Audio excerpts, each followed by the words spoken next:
नमस्कार मित्रों, welcome to my channel ज्ञान एक खोज। आज हम चर्चा करेंगे नगोर्नो काराबाख। नगोर्नो काराबाख जो कि आर्मेनिया और अज़रबैजान के बीच युद्ध का कारण है। यह नगोर्नो काराबाख जो है ये अज़रबैजान के भूभाग मतलब अज़रबैजान जो देश है उसके अंदर में एक इनक्लेव की तरह है।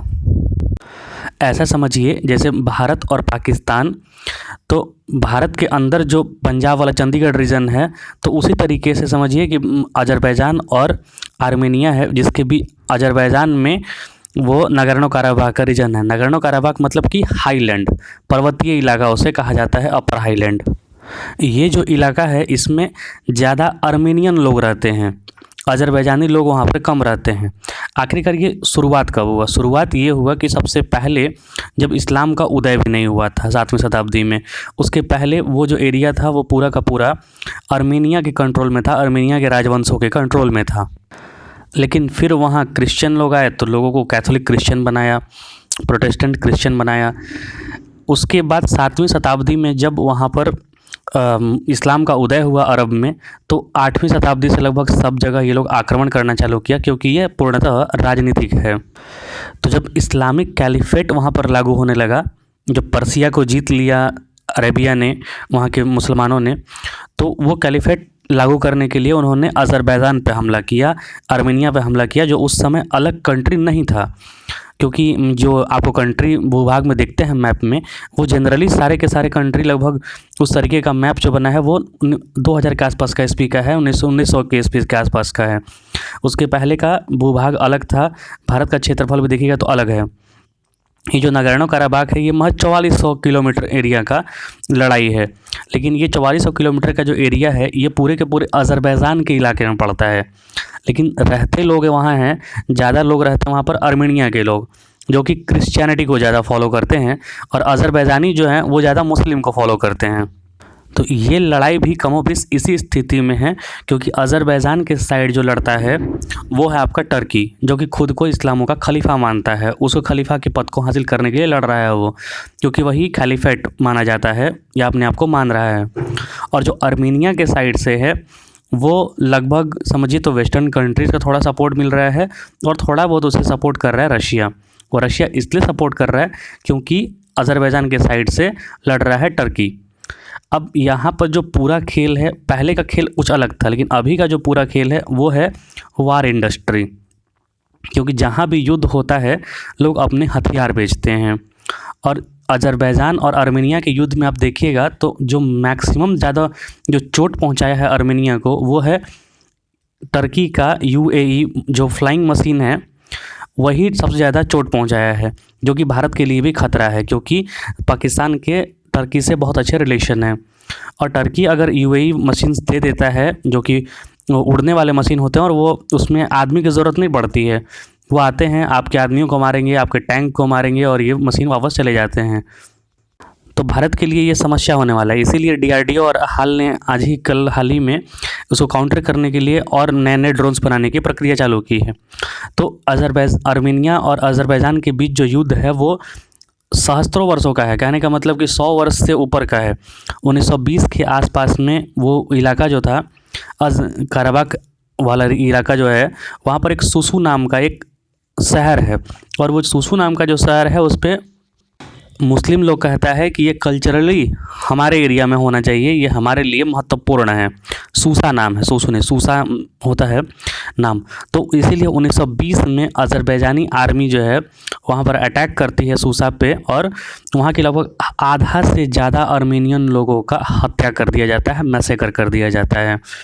तो ये आज से नहीं, लगभग 100-200 वर्षों के पुराने से युद्ध हो रहा है। और अगर आप इतने लोग अगर मार खा जाएंगे, इतने लोगों को मार दिया जाएगा, तो जाहिर सी बात है कि अंदर आग धधकेगी। जब भी मौका मिलेगा आर्मेनिया काउंटर अटैक करेगा। तो वही वहाँ के लोगों ने अटैक किया।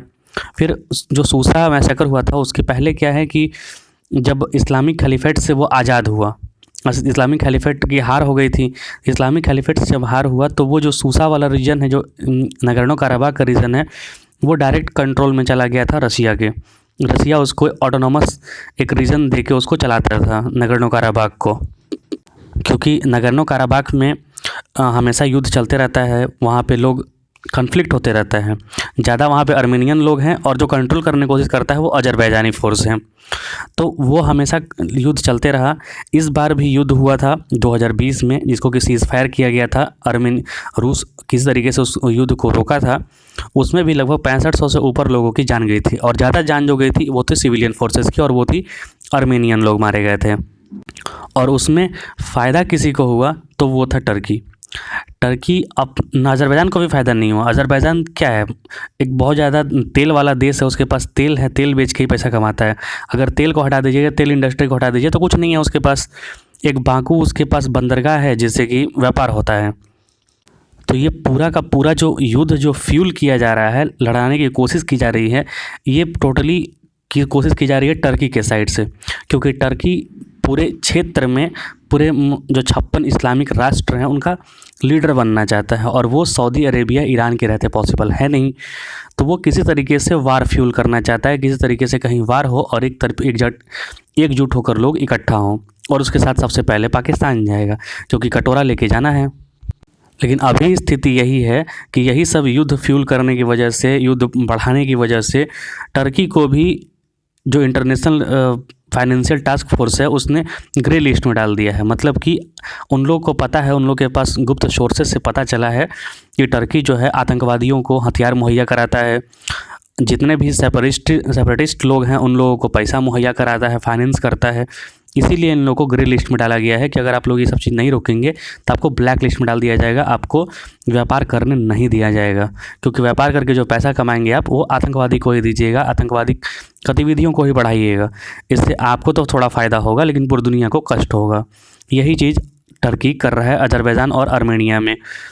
हकीकत यही है कि वो जो एरिया, एक इनक्लेव जो एरिया है अज़रबैजान में, वहाँ पर आर्मेनियन लोग ज़्यादा रहते हैं। वहाँ के मूलतः और लैंग्वेज भी वही आर्मेनियन लैंग्वेज जो बोलते हैं लोग। तो एक रेफरेंडम होना चाहिए, यूएन को कुछ करना चाहिए। यूएन एक मतलब एक कठपुतली राष्ट्र, कठपुतली संगठन समझिए तो है। अगर उसको कुछ करना चाहिए तो यही कि वो इनक्लेव रीजन को ऑटोनॉमस घोषित कर देना चाहिए, और आर्मेनियन लोगों को, जो वहाँ के लोग हैं, उनको रूल करने के लिए आज़ादी देनी चाहिए, क्योंकि वो हज़ारों वर्षों से वहाँ रहते हैं और वही उनकी भूमि है। एक बार फिर से वहाँ पर झड़प हुई है आर्मेनियन फोर्सेस और अज़रबैजानी फोर्सेस में। कारण ये है कि जो अपने लोग मरते हैं तो दूसरे की बात नहीं सुनता है कोई। 1988 में भी एक बार जब अटैक हुआ था, दोनों आर्मेनियन ने कहा था कि हमें रेफरेंडम करके हमारे वो एरिया को हमें सौंप दिया जाए। तो उस समय भी ज़ोर ज़बरदस्ती किया था अज़रबैजानी लोग ने, और मुस्लिमों का सबसे बड़ा फंडा यही रहता है कि रेप करो, जो दुश्मन है उसकी महिलाओं को रेप करो, उसका माल लूट लो। तो 1988 में जब आर्मेनियन लोग रेफरेंडम मांग रहा था, चूँकि जनसंख्या उनकी ज़्यादा है तो रेफरेंडम में जाहिर सी बात है कि वो जीत जाएंगे, तो उनको डराने के लिए अज़रबैजानी लोगों ने, मुसलमानों ने 2 अज़ीरी मतलब कि आर्मेनियन लड़कियों का बलात्कार कर दिया था, जिसके लिए भी काफ़ी मुद्दा उठा था। तो इस तरीके की जो स्थिति आती है उससे निपटने का यही स्थिति है कि इंटरनेशनल कम्युनिटी को एक साथ खड़ा होना चाहिए और शांति के लिए बात करनी चाहिए, जो जिसको हक है उसको दिलाना चाहिए। नगोर्नो काराबाख रीजन की जो लड़ाई की मूल वजह है वो यही है कि वहाँ लोग रहते हैं आर्मेनियन, और कंट्रोल करने की कोशिश करता है अज़रबैजानी, और यहाँ पर आर्मेनियन जो है वो क्रिश्चियनिटी को ज़्यादा फॉलो करते हैं, और जो अज़रबैजानी है वो मुस्लिम को ज़्यादा फॉलो करते हैं। तो ये सभ्यता का जो टकराव है इसको रोकना चाहिए और वार इंडस्ट्री को हावी नहीं होने देना चाहिए। क्योंकि टर्की का माल बिक नहीं रहा है तो वो अपना हथियार कहीं ना कहीं युद्ध करके बेचेगा और पैसे कमाने की कोशिश करता रहेगा। इसका एक ही हल है, इसको ऑटोनॉमस रीजन घोषित करके आर्मेनियन लोगों को दे देना चाहिए। मिलेंगे नए वीडियो में, कैसा लगा जरूर बताएं, कृपया चैनल को सब्सक्राइब करें। बहुत बहुत धन्यवाद, जय हिंद।